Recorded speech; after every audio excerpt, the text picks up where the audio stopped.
Hello दोस्तों, नमस्कार। आप सभी का स्वागत है आपके अपने YouTube channel study for GK में। और आज के इस लेक्चर में जैसा कि आप सभी लोग देख पा रहे होंगे, और ये विज्ञान का बहुत ही महत्वपूर्ण पार्ट होता है कोशिका विज्ञान, और अक्सर यहाँ से क्वेश्चन बनने की ज़्यादा से ज़्यादा संभावना होती है हर एक कॉम्पिटिटिव एग्जाम में। ओके, तो चलिए हम बात कर लेते हैं कुछ महत्वपूर्ण प्रश्नों की जो एग्जाम की दृष्टि से अति महत्वपूर्ण है। और ये टॉपिक आप याद रखिए, कोशिका विज्ञान, साइटोलॉजी, यानी जो कोशिका विज्ञान का अध्ययन क्या कहलाता है, साइटोलॉजी कहलाता है। तो आप याद रखिएगा, सिंपली है। चलिए क्वेश्चन नंबर बात कर लेते हैं। क्वेश्चन नंबर फर्स्ट से देखिएगा, माइटोकॉन्ड्रिया की खोज किसने की? तो सिंपल है, आप याद रखिएगा, अल्टमैन ने। माइटोकॉन्ड्रिया की खोज किसने की थी? अल्टमैन। ऑप्शन नंबर बी इसका करेक्ट आंसर है। ओके, चलिए बात कर लेते हैं क्वेश्चन नंबर सेकंड की। तो क्वेश्चन नंबर सेकंड आप देखिएगा, कोशिका की खोज किसने की? तो सिंपल क्वेश्चन है, कोशिका की खोज किसने की थी? राबर्ट नामक वैज्ञानिक थे। ऑप्शन नंबर सी इसका करेक्ट आंसर हो जाएगा। चलिए बात कर लेते हैं क्वेश्चन नंबर थर्ड की। और दोस्तों, वीडियो आपको हेल्पफुल लग रहा होगा, और चैनल में अगर नए हैं तो चैनल को सब्सक्राइब करना बिल्कुल ना भूलें। और वीडियो आपको हेल्पफुल लग रहा है तो वीडियो को ज़्यादा से ज़्यादा शेयर करिए और लाइक कीजिएगा। ओके, चलिए बात कर लेते हैं क्वेश्चन नंबर थर्ड की। तो क्वेश्चन नंबर थर्ड देखिएगा, कोशिका में प्रोटीन संश्लेषण कहाँ होता है? सिंपल क्वेश्चन आपसे पूछा जा रहा है कि प्रोटीन संश्लेषण का कार्य कहाँ होता है, कोशिका के किस पार्ट में? तो आप याद रखिएगा, राइबोसोम। राइबोसोम में प्रोटीन का संश्लेषण होता है। ऑप्शन नंबर ए इसका राइट आंसर रहेगा। ओके, बात करते हैं क्वेश्चन नंबर फोर की। तो यदि माइटोकॉन्ड्रिया काम करना बंद कर दे तो कोशिका में कौन सा कार्य नहीं होगा? ये सिंपल क्वेश्चन आपसे पूछा जा रहा, तो ऑप्शन नंबर बी इसका राइट आंसर रहेगा। भोजन का ऑक्सीकरण बंद हो जाएगा अगर माइटोकॉन्ड्रिया काम करना बंद कर दे। ओके, तो option number B correct answer रहेगा। चलिए बात कर लेते हैं क्वेश्चन नंबर फाइव की। तो क्वेश्चन नंबर फाइव देखिएगा, इसमें टॉप 20 क्वेश्चन लिए गए कोशिका विज्ञान से। ओके, तो वीडियो के अंत तक जरूर बने रहिएगा आप लोग। चलिए क्वेश्चन नंबर फाइव क्या हो जाएगा, पादप कोशिका का सबसे बाहरी आवरण क्या कहलाता है? तो कोशिका भित्ति। कोशिका भित्ति जो होती है पादप कोशिका का सबसे बाहरी आवरण कहलाता है। एक जंतु कोशिका होती है दोस्तों, और एक पादप कोशिका होती है। तो आप लोग याद रखिए, यहाँ पर पादप कोशिका की बात की जा रही है, तो ऑप्शन नंबर ए इसका करेक्ट आंसर रहेगा। Question number six. Question number six देखिएगा, कोशिका को एक निश्चित रूप कौन प्रदान करता है? तो कोशिका को निश्चित रूप कौन प्रदान करता है? कोशिका भित्ति। कोशिका भित्ति जो होती है कोशिका को एक निश्चित रूप प्रदान करती है। Option number C correct answer रहेगा। क्वेश्चन नंबर सेवन की बात करते हैं, तो पादप कोशिका का रसोई घर किसे कहते हैं? काफी बार एग्जाम में रिपीट हुआ क्वेश्चन है, कोशिका का रसोई घर किसे कहते हैं? पादप कोशिका की यहाँ पर बात की जा रही है, तो आप याद रखिएगा, क्लोरोप्लास्ट। क्लोरोप्लास्ट को पादप कोशिका का रसोई घर कहा जाता है। Option number B correct answer रहेगा। चलिए बात कर लेते हैं क्वेश्चन नंबर एट की। तो क्वेश्चन नंबर एट आपसे पूछा जा रहा है कि कोशिका की आत्महत्या की थैली किसे कहा जाता है? आत्महत्या की थैली, काफ़ी बार ये भी एग्जाम में रिपीट हुआ क्वेश्चन है, काफ़ी इंपॉर्टेंट है, आप लोग याद रखिएगा। लाइसोसोम को आत्महत्या की थैली कहा जाता है। ऑप्शन नंबर ए इसका करेक्ट आंसर रहेगा। चलिए बात कर लेते हैं नेक्स्ट क्वेश्चन की। क्वेश्चन नंबर नाइन, लाइसोसोम में पाया जाने वाला वह एंजाइम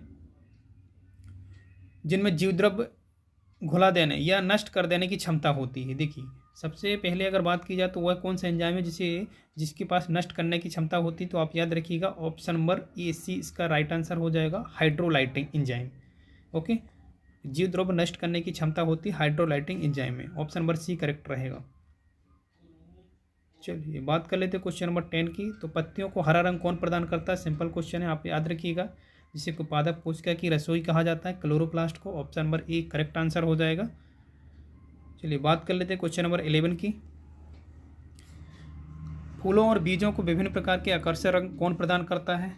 फूलों और बीजों में जो रंग प्रदान करता है, जो रंग दिखाई देता है हम लोगों को, तो उसको ये क्या होता है, वो आप याद रखिएगा। ऑप्शन नंबर बी इसका राइट आंसर हो जाएगा, क्लोरोप्लास्ट। क्लोरोप्लास्ट जो होता है फूलों और बीजों पर आकर्षक रंग प्रदान करता है।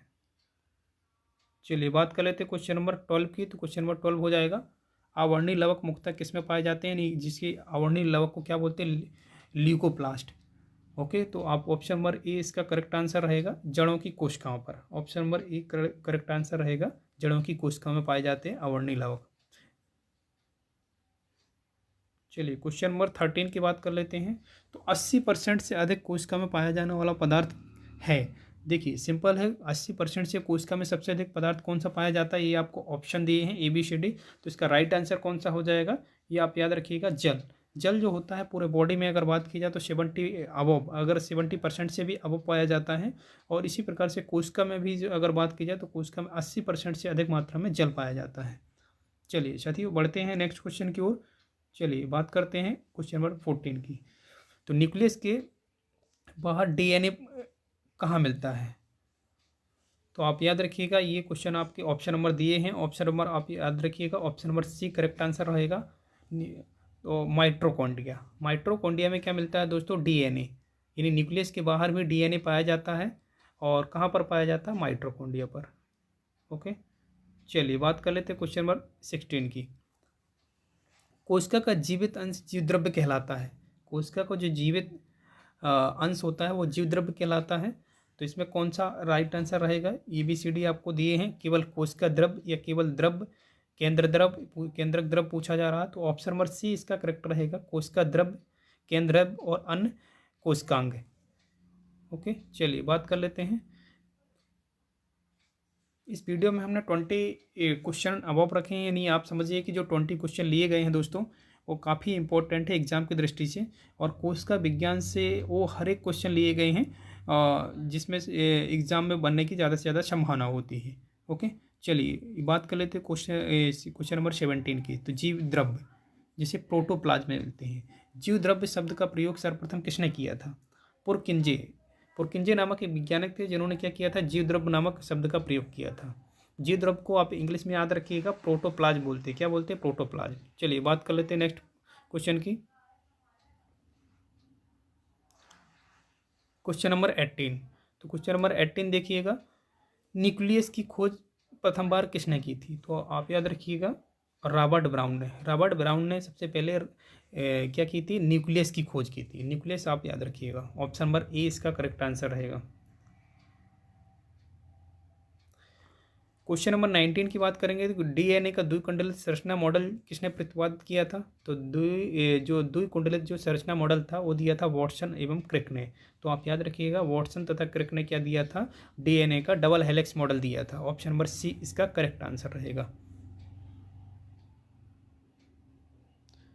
वीडियो का लास्ट क्वेश्चन है दोस्तों, आप याद रखिएगा, प्रोटीन की फैक्ट्री किसे कहा जाता है? बहुत सिंपल क्वेश्चन है, काफ़ी बार एग्जाम में रिपीट हुआ है, तो आप लोगों को याद रखना होगा, प्रोटीन की फैक्ट्री किसे कहा जाता है? राइबोसोम। ऑप्शन नंबर बी इसका करेक्ट आंसर हो जाएगा, राइबोसोम को प्रोटीन की फैक्ट्री कहा जाता है।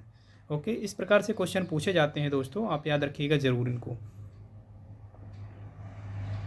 चलिए एक और है, अभी लास्ट क्वेश्चन वापिस चाहेंगे। चलिए देखिए, क्वेश्चन नंबर 21 की अगर बात की जाए तो कोशिका का बिजली घर, ये भी क्वेश्चन पूछा जाता है। कोशिका का बिजली घर, इस टाइप से क्वेश्चन पूछे जाने की ज़्यादा से ज़्यादा संभावना होती है। तो कोशिका का बिजली घर किसे कहा जाता है? तो आप लोगों को याद रखना होगा, ये ऑप्शन नंबर ई इसका राइट आंसर रहेगा, माइट्रोकॉन्ड्रिया को। माइट्रोकॉन्ड्रिया को कोशिका का बिजली घर कहा जाता है।